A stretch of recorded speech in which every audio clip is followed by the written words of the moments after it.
Allah saudara sekalian mengharamkan kezaliman bagi dirinya, dan Allah mengharamkan kezaliman bagi hamba-hambanya, ya. Ada sebuah hadis qudsi jamaah sekalian yang luar biasa, saya ingin bacakan di malam hari ini, ya. Sebuah hadis qudsi, hadis dari Abu Dzar Al-Ghifari radhiyallahu ta'ala anhu, dari Nabi sallallahu alaihi wasallam. Beliau meriwayatkan dari Allah Azza wa Jal, sesungguhnya Allah telah berfirman, wahai hambaku, kata Allah, sesungguhnya aku mengharamkan kezaliman atas diriku, dan aku menjadikan kezaliman itu haram di antara kalian, maka janganlah kalian saling menzalimi. Wahai hambaku, kalian semua sesat kecuali orang yang telah kami beri petunjuk, maka hendaklah kalian minta petunjuk kepadaku, pasti aku memberinya. Wahai hambaku, kalian semua adalah orang yang lapar kecuali yang aku beri makan, maka hendaklah kalian minta makan kepadaku, pasti aku memberinya.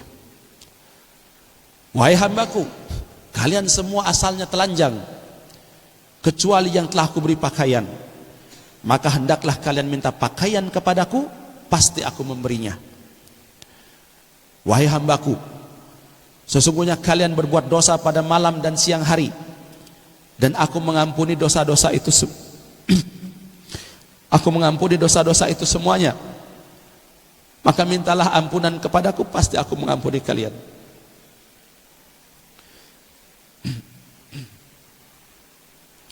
Wahai hambaku, sesungguhnya kalian tidak dapat membinasakanku, dan kalian tidak akan dapat memberikan manfaat kepadaku. Wahai hambaku, kalau orang-orang terdahulu dan yang terakhir di antara kalian, sekalian manusia dan jin, mereka itu bertakwa seperti orang yang paling bertakwa di antara kalian, tidak akan menambah kekuasaanku sedikit pun. Jika orang-orang yang terdahulu dan yang terakhir di antara kalian, sekalian manusia dan jin, mereka itu berhati jahat seperti orang yang paling jahat di antara kalian, itu tidak akan mengurangi kekuasaanku sedikit pun juga. Wahai hambaku, jika orang-orang terdahulu dan yang terakhir di antara kalian, sekalian manusia dan jin yang tinggal di bumi ini meminta kepadaku, lalu aku memenuhi seluruh permintaan mereka, tidaklah hal itu mengurangi apa yang ada padaku, kecuali sebagaimana sebatang jarum yang dimasukkan ke air, ke lautan samudra. Wahai hambaku, sesungguhnya inilah amar perbuatan kalian, aku catat semuanya untuk kalian, kemudian kami akan membalasnya. Maka barang siapa yang mendapatkan kebaikan, hendaklah bersyukur kepada Allah, dan barang siapa yang mendapatkan selain dari itu, maka janganlah sekali-kali ia menyalahkan kecuali dirinya sendiri. Ini kemuliaan Allah Subhanahu wa ta'ala jamaah sekalian. Kalau seandainya setiap kita bertakwa kepada Allah sebagaimana orang yang paling baik di antara kita, yang paling tinggi imannya, siapa?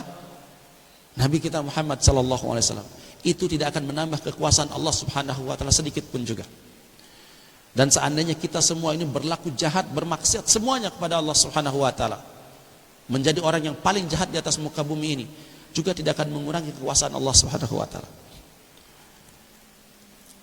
Dalam sebuah hadis lain disebutkan, kalau seandainya semua manusia dan jin semuanya berkumpul di satu tempat, kemudian semuanya mengangkat tangan kepada Allah, berdoa sebagaimana yang mereka minta, semuanya,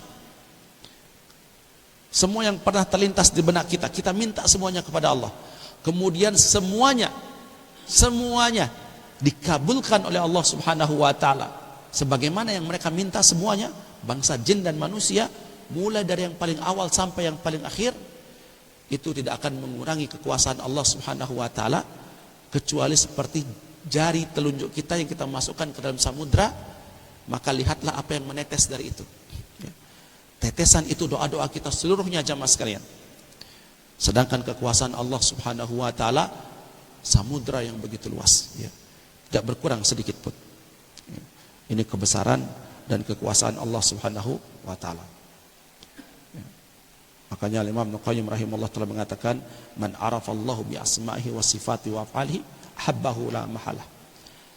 Barang siapa yang mengenal Allah dengan nama-namanya dengan sifat-sifatnya dan juga dengan perbuatan-perbuatannya, maka niscaya dia akan mencintai Allah Subhanahu wa taala. Rahmat Allah Subhanahu wa taala begitu luas. Ya. Allah menginginkan kebaikan bagi kita, tapi kita jarang memberikan kesyukuran yang terbaik kepada Allah.